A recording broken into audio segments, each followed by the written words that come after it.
Good morning. I'm Jerry Mulder, and I serve on your Board of Trustees, and I welcome you here this morning.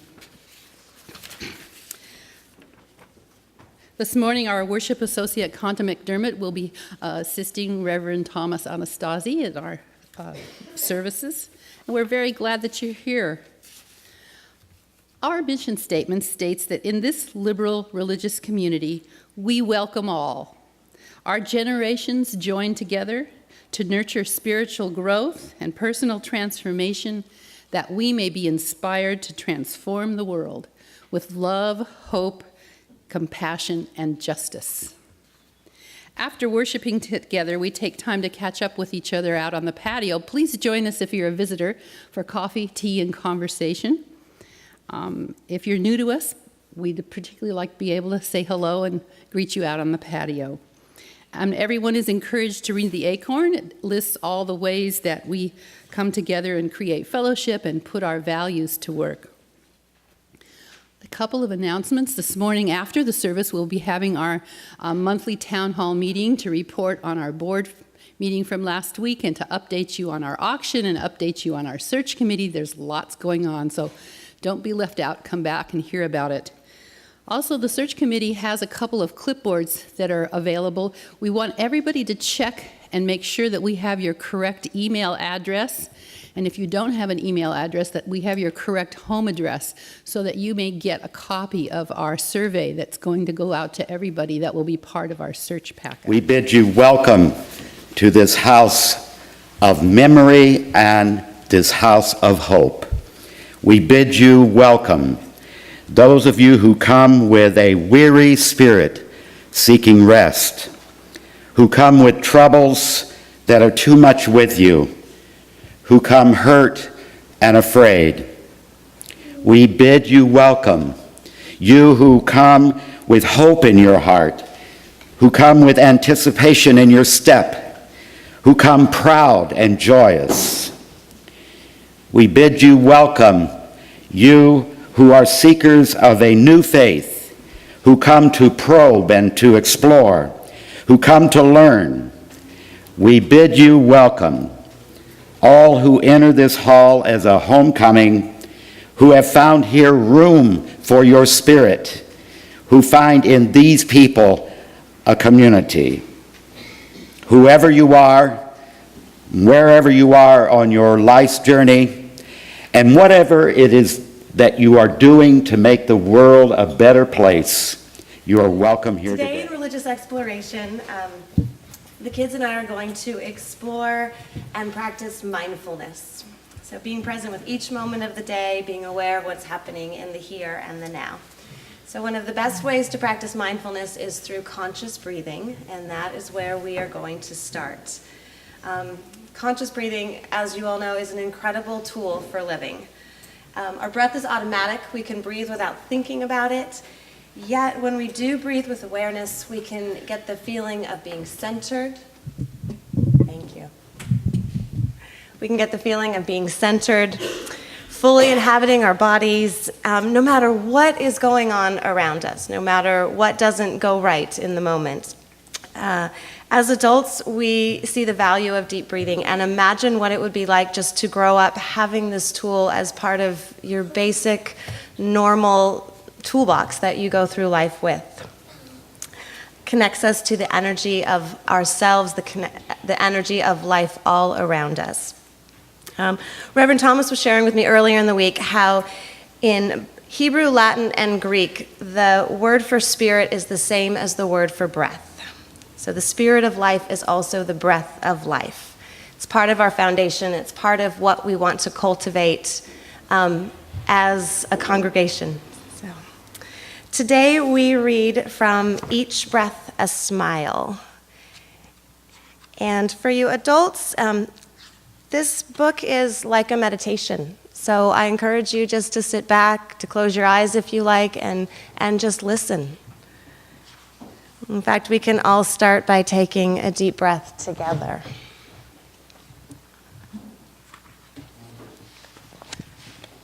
Dear little ones, let us sit very quietly. Listen. Listen to the wind. Listen to the birds.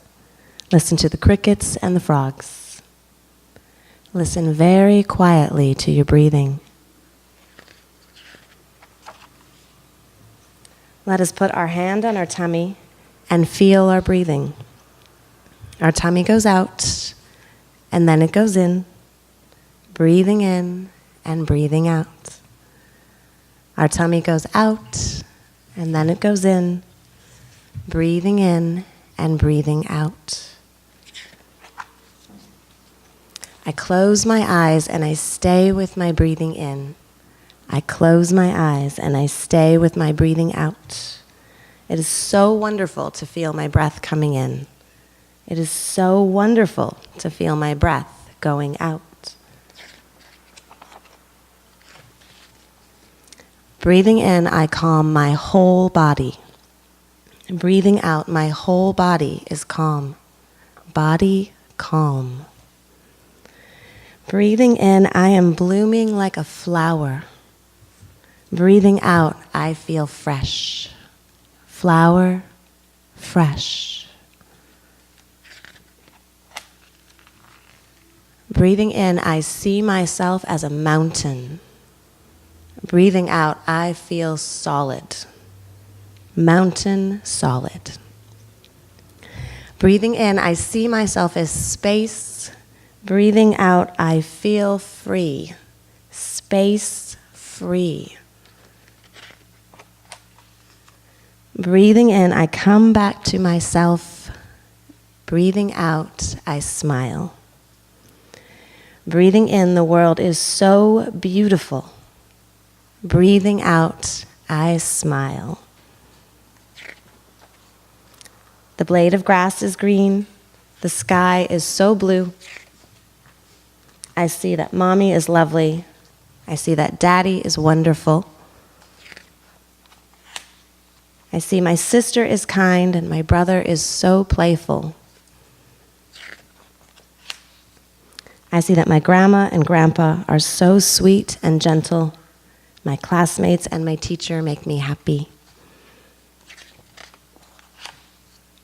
We listen and we see that all life is breathing around us. So we're going to go do some deep breathing right now and do some yoga. You want to do that? Yeah. Okay, let's go. Thank you all. This morning, Reverend Thomas's sermon topic is about how going to church is good for your health. And I'd like to tell you a love story that illustrates how true this is. How, like lowering cholesterol, active church going is as good for the heart as it is for the soul. Each of my children, Laura and Aiden, began attending Live Oak the Sunday after we brought each of them home from the hospital. You didn't just tolerate their burps and gurgles during the meditation, you celebrated them. Mostly as infants, they slept during the services, which I assure you wasn't a referendum on the quality of the sermons. Many of you held and rocked them in your arms. It's not surprising then that Live Oak is the place where they've sunk their spiritual roots and strengthened their heartstrings. You are their extended family. Over the years, many of you have babysat Laura and Aiden. A few of you got that desperate 6 a.m. phone call requesting childcare, and you answered the call, like Marie Arnold and Michael Whitman, who gave Laura her first gift, a treasure chest full of diapers and onesies, now filled with Aiden and Laura's overflowing collection of sparkling pirate booty. Surrogate grandparents Ron Cronenberg and Wilma Seeley play, sew, and swim with Laura and Aiden each week. They get the credit for teaching Laura how to play poker and sing old wobbly songs. They celebrate the kids' half birthdays with half cards and half cakes. Auntie Elaine Harbison makes it possible for Jim and I to attend evening covenant group meetings. She knows well the kids' stay-awake antics and has crafted special Elaine bedtime rituals to entice them to sleep. Auntie Liz Zock showers them with love in so many ways, like children's theater tickets, birthday outings, Easter underwear, and Halloween treats. Priscilla Marcus keeps Lura in time, in tune, and in good cheer at choir rehearsals. Gloria Liggett keeps Aiden safe with a handmade medicine bag and a dream catcher. She attended the kids' horse show this year. She and Jerry Mulder not only open their hearts and ears to Lura and Aiden regularly, but also their creative training grounds, the art studio, the chicken coop, the archery range. Conta McDermott made it possible for them to attend a special symphony concert for the family. Aletha Solter has them singing about famous UUs to the tune of My Bonnie Lies Over the Ocean. Liesel Aufderheide let them harvest some of her way up high avocados and inspires Lura to compose limericks. John Sonquist joined Lura for an impromptu duet on the piano. Jim Ross has made room for them on his lap multiple times during service. Frank Thompson goes fishing with them and lets them use power tools. Carrie Topliff allows them use of the pool Frank dug and to feast on his garden like Peter Rabbit. Carter Morgan hands over his drumsticks to Aiden, who plays with abandon while the band takes a break. Don Seichi came to one of Aiden's horseback riding lessons. Elizabeth Tier takes Lura and Dorothy on an annual pilgrimage to Ventura for back-to-school shopping. And did you know that our brilliant youth turned young adults, Kelly Morgan, Autry Liggett, Kyle Bird Fisher, and Nanda Douglas, walk on water? From cradle to croning, secret buddies to some more making, Lura and Aiden feel included and loved.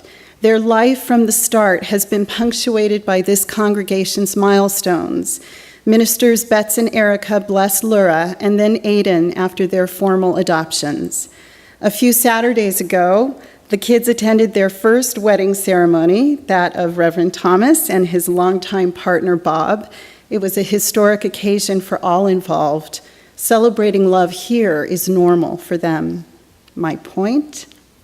Just as you are here for my children, I want you to be here for the children who haven't yet crossed Live Oak's threshold.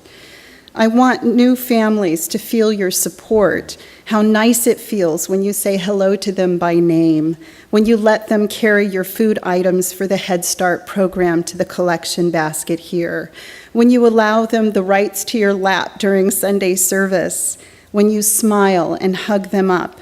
I want new families to experience the gift of your love. Our survival as a congregation depends on it. Our financial security, the nuts and bolts of our spiritual existence together, depends on bringing new families into our midst.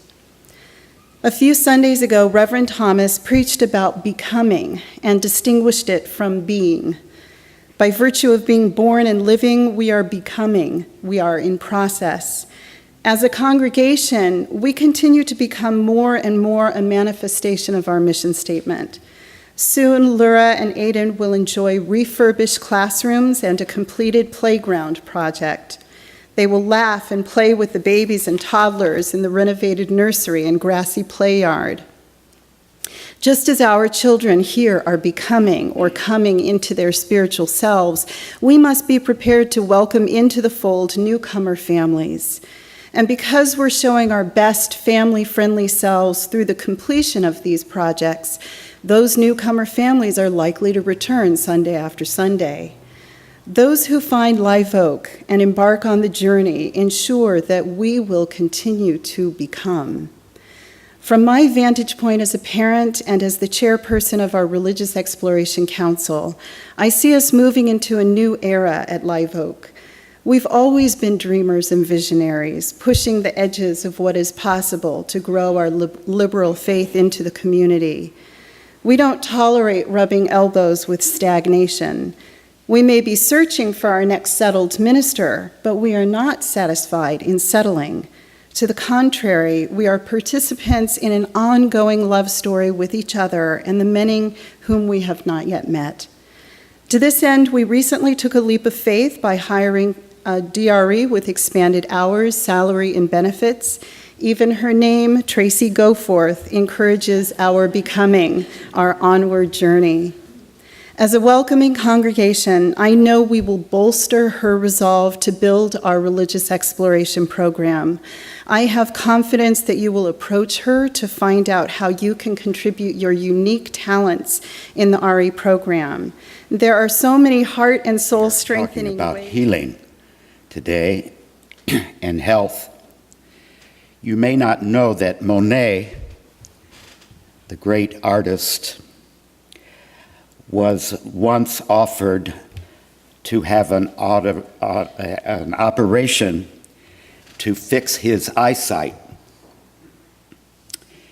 And this poem describes, according to his title, that Monet refuses the operation. Doctor, you say that there are no halos around the streetlights of Paris. And what I see is an aberration caused by old age, an affliction.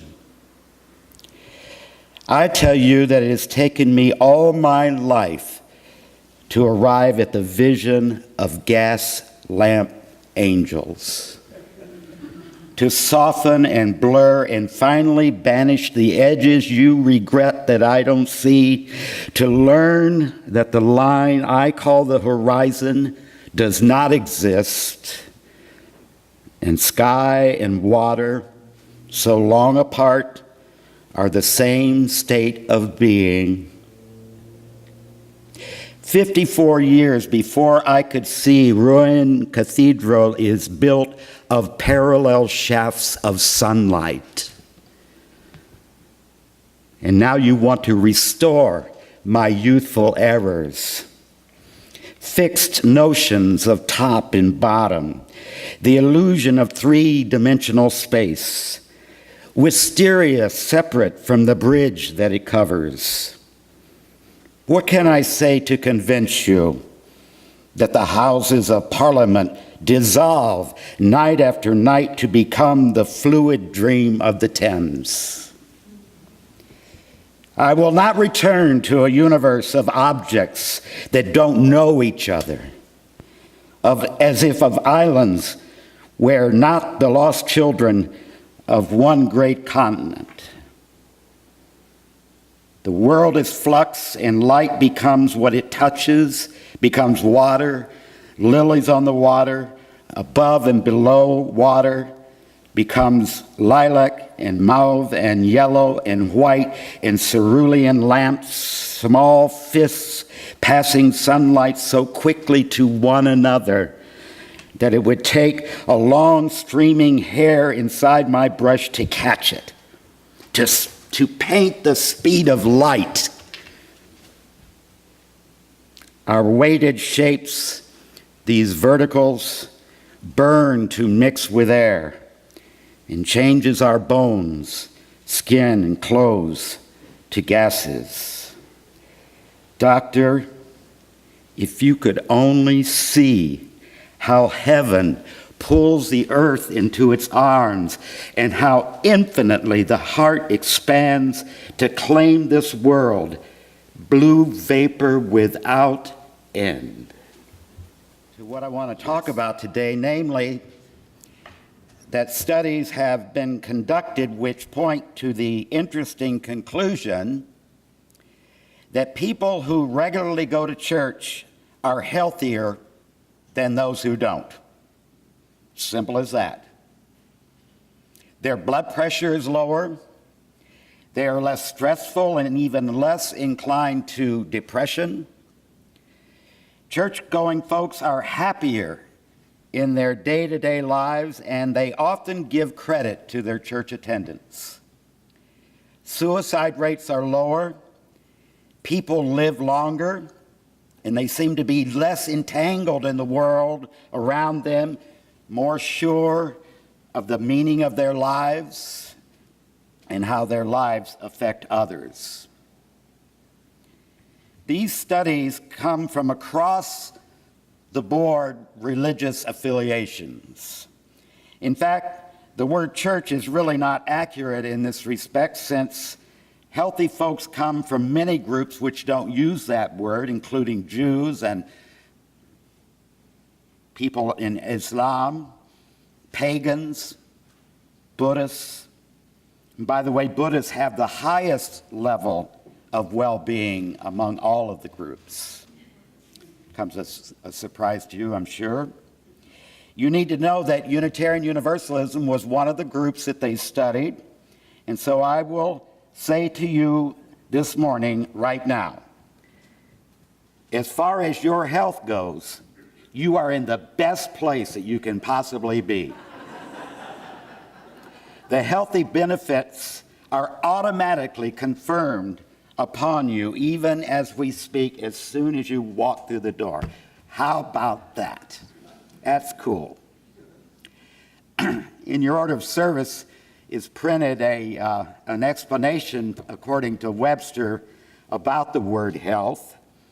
It comes from the Old English, the word that means wholeness, being whole or sound or well, of a good omen, health.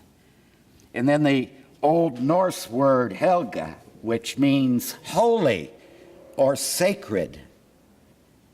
As it turns out, when you study the language used in the world of religion, many of the words have to do with health, have to do with well-being, and how that health and well-being are inextricably combined with the sacred and with the holy.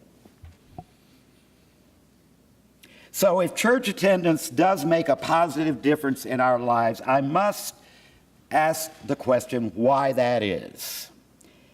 After all of us here this morning could be doing a million other things rather than be here, but we have made a choice to be here, and I believe that most of us believe in the benefits of being here, and that the benefits of our attendance outweigh any reason not to attend.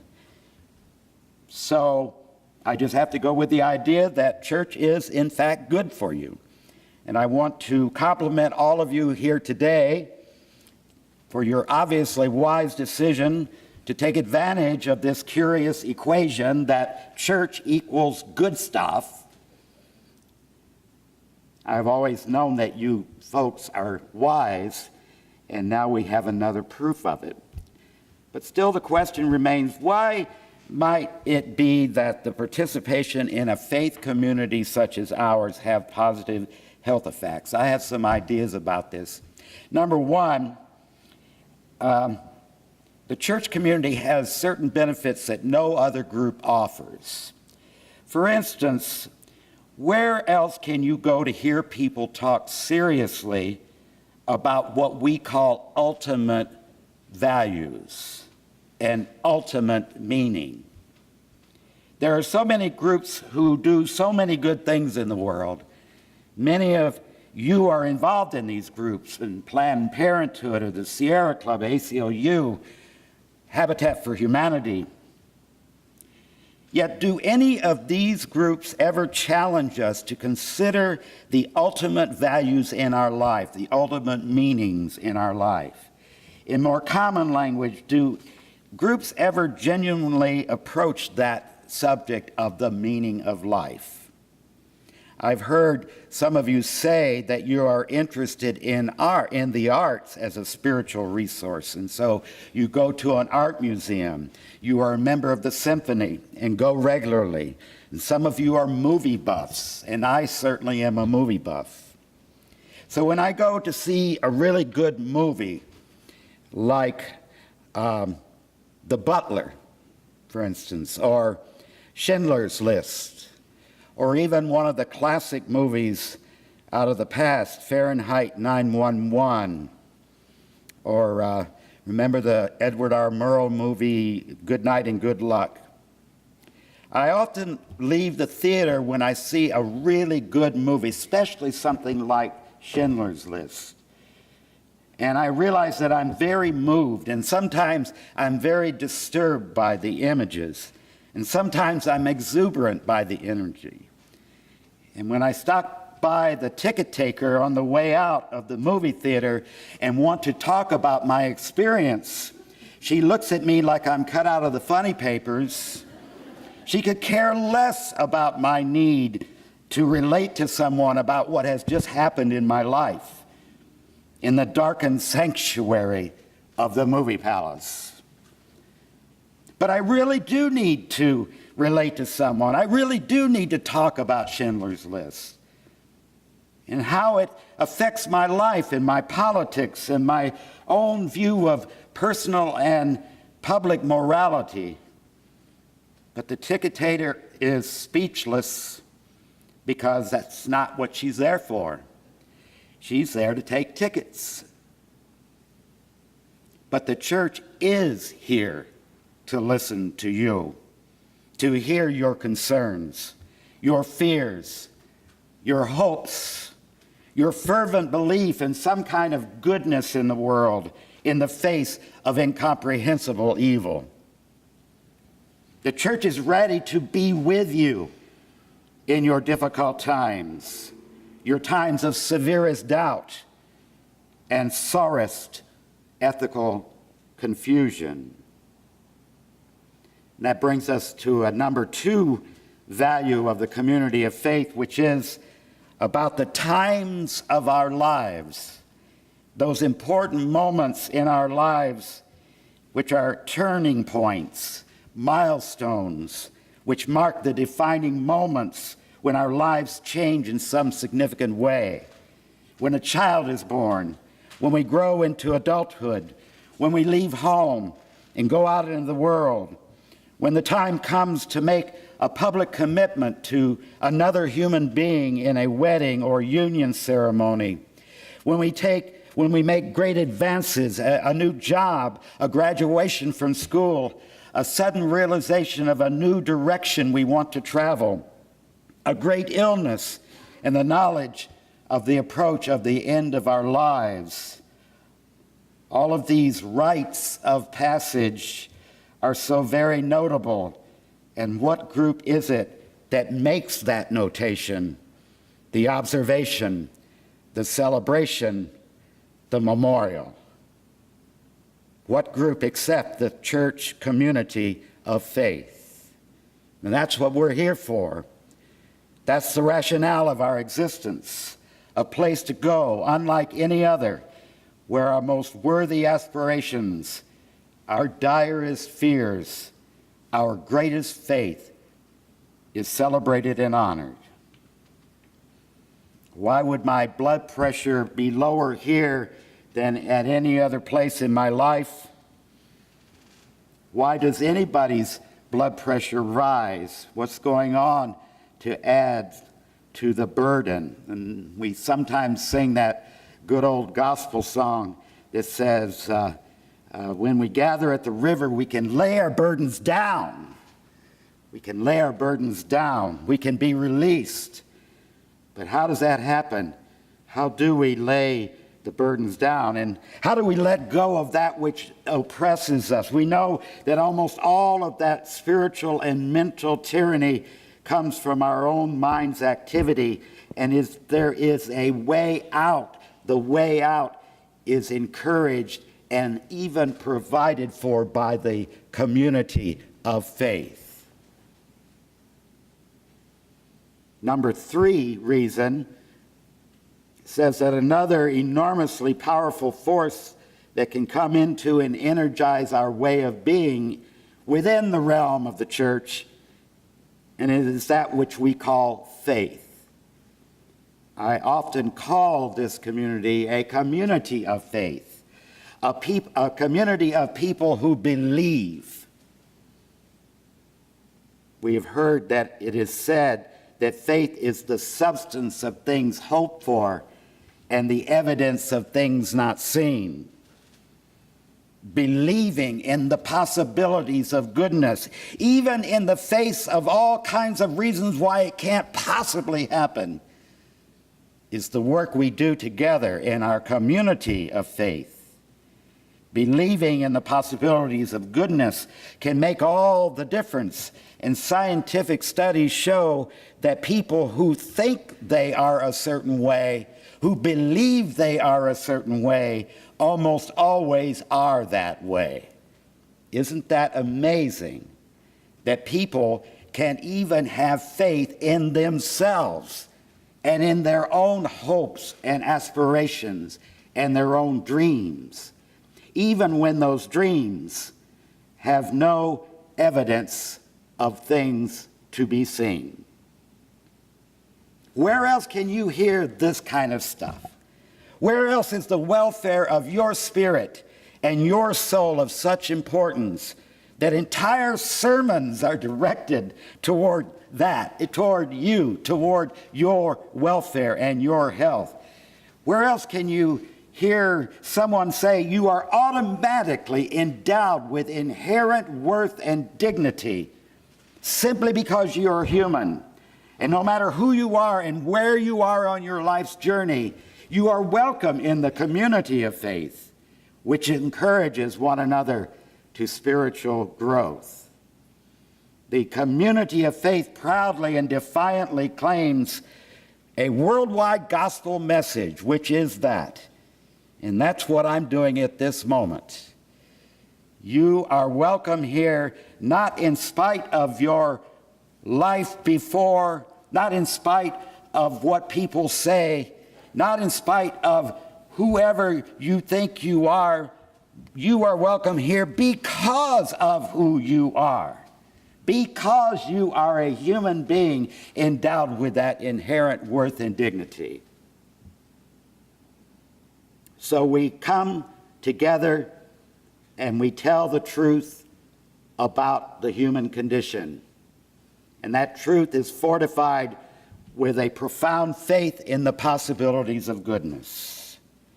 That's another reason why it's healthy in the church, because we come here to tell the truth. To tell the truth, that's what we do here. That's what we're all about. We try our very best to tell the truth as each of us sees us about the reality of our lives. And then we share that truth with each other.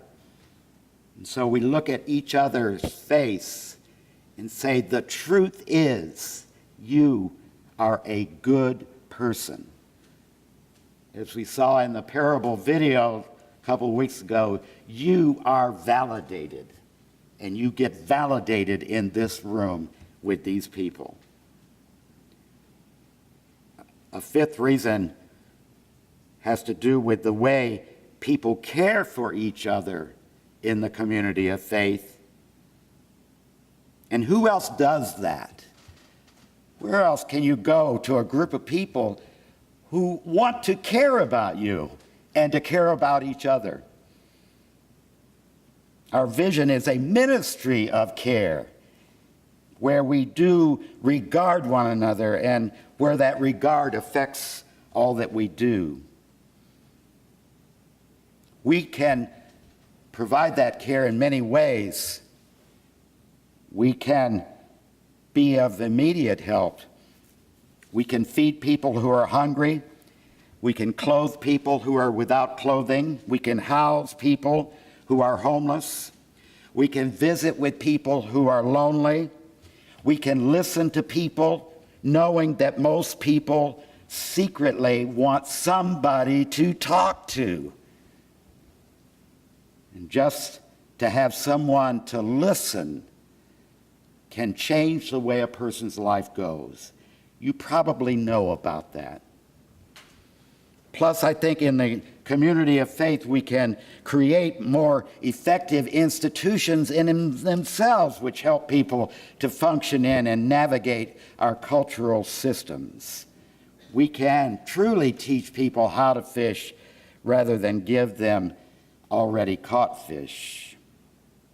We are willing in the community of faith to let go of our significant self-centeredness for no other reason than to be considerate of other people, of each other. Imagine an organization whose purpose it is to care about one another. Yes, that's what we're doing in here today. We're caring about one another, even today with these people in this place. And so, what really happens when you come to church? What are you looking for, and what do you find? The reading from Starhawk is so important. I placed it on the back of the order of service, and this is one of those readings that you can put up on the refrigerator and look at. It says, "We are all longing to go home, to some place we've never been, a place half remembered and half envisioned, where we can only catch glimpses from time to time." And where is that home? It's in community. Somewhere there are people to whom we can speak with passion without having the words catch in our throat. Somewhere there's a circle of hands that will open to receive us, and eyes will light up as we enter the room. Voices will celebrate with us whenever we come into our own power. Community means strength that joins our strength to do the work that needs to be done. In community, there are arms to hold us when we falter. There is a circle of healing. There is a circle of friends. There is some place where we can be free. The community of faith is a place of healing. It is also a place to be, for we now know that the pathway to healing is also the pathway to living. The road to healing is also the road to fulfillment and wholeness. It is the way toward recognizing and honoring the inherent worth which is within and among us as a community and as individuals. It is a place to rejoice, to enter, to rejoice, and to come in. Amen.